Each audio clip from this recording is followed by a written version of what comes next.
Hi guys, today we're going to do a Q&A. I'm going to answer some of the most asked questions I get, whether I'm out socially or with a one-on-one session with a client or just actually in group discussion. Self-love is constantly in the press these days. But what is it and how do we come into a place of loving ourselves? It is in the press today and it does get quite talked about quite often when people are seen to be either upset or irritated or angry or sad or whatever. They get thrown at them, oh, they need to love themselves. Well, what does that actually mean? Love yourself. Does that mean like go to the day spa? Does it mean like get a new haircut? What does that really mean? And I think that most people, when they hear that sort of like expression, it is taken from surface value only, and it's not. Self-love comes from internally. Self-love is knowing how to respect yourself, knowing what your boundaries are and placing them and putting them in place and standing ground. Knowing what your integrity values are, knowing where your moral compass stands, and knowing it within yourself. So anything outside you in the big world, in the real world, and other people's behavior, they may not match up to what your integrity and where your moral compass is, but that's okay. Just don't place judgment on them based on where you actually stand. Self-love means that you know where you're programmed, you know how you want to be, and anyone that doesn't match up to it or stay in the confines of that for you, that it stays comfortable for you, then you letting go of that person or not actually being affected by them, that's really, to me, is what self-love is. Knowing what your moral and your integrities are and standing sort of by them and not being affected by someone else. That doesn't mean that you have to put up with that person.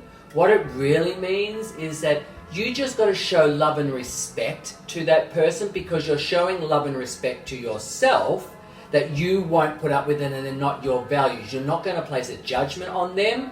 It just means that you're just not going to allow how they are and what they think and how they think to be in your world. Is self-love and confidence the same thing?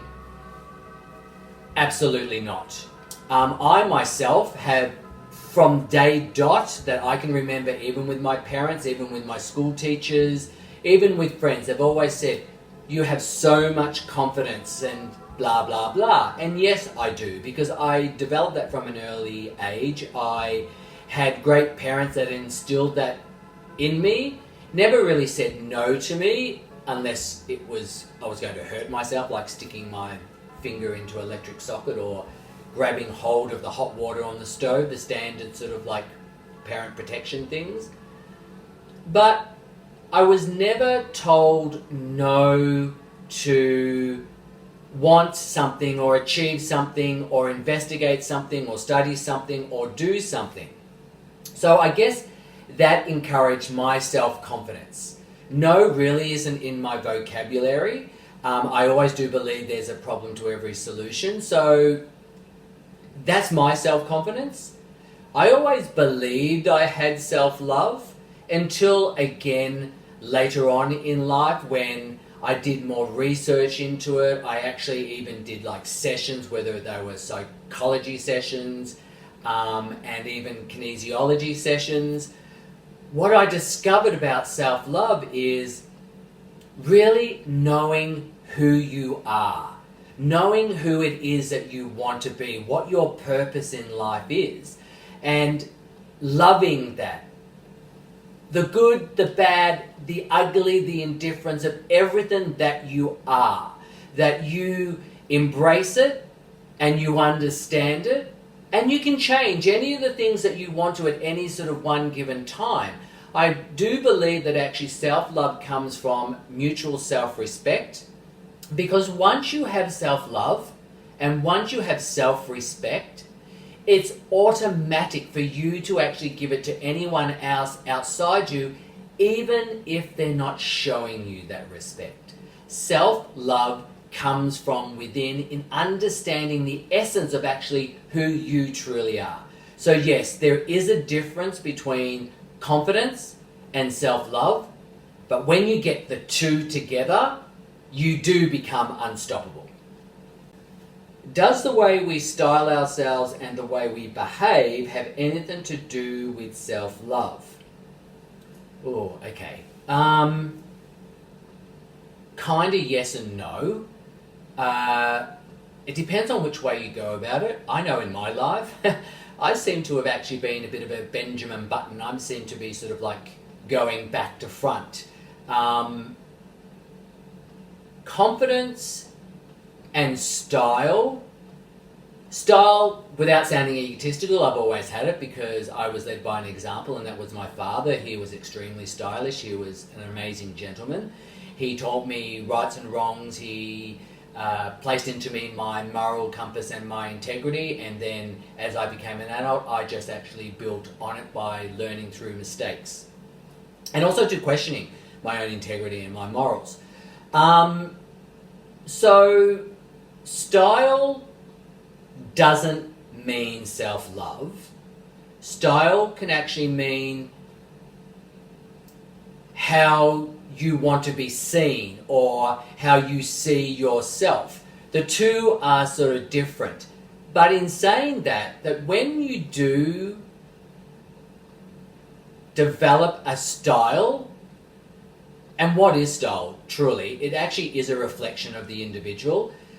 What I may consider as good style may not necessarily be that of someone else. It could be boring, it could be generic, it could be whatever they want type of thing, of what their interpretation is. So style to me is a beginning of developing confidence, acceptance from the outside world. So if you've got a good look, whether it's actually cool, whether it's rock, whether it's conservative, but it's always styled really well and you handle yourself really well, you hold yourself really well, confidence can actually come from that. Self-love, I'll go back to, it's all about on the inside of you. Self-love is on the inside. So if you have great style that gives you the confidence, and then you start to work on your internal self-love, then it does actually also enhance your personal style. It will show, not necessarily in what you're wearing, but it'll show on your face. It'll show how you handle yourself, how you hold yourself, how you speak, the tone of voice that you do, because okay, so anyone that speaks with a continual hard voice, I can guarantee you that that person isn't really fully loving themselves because they're mirror imaging, they're projecting their own internal self-worth and how they internally see themselves, so they will always project it outwardly to the outside world. A person that is maybe a little bit more softer spoken, a little bit more approach, more empathetic, compassionate to other people's needs and their conversations and their situations at time, you can be pretty much guaranteed that those people do have a high level of inner peace. And to me, inner peace and self-love go hand in hand. So, with those three questions pretty much answered about the same topic, hope that gives a little bit of insight into confidence, style, and self-love. And hopefully we will speak to you next time. See you on my YouTube channel. Hit like, subscribe, share. Do whatever you like, guys, if you feel this helps you at all. Thanks, guys.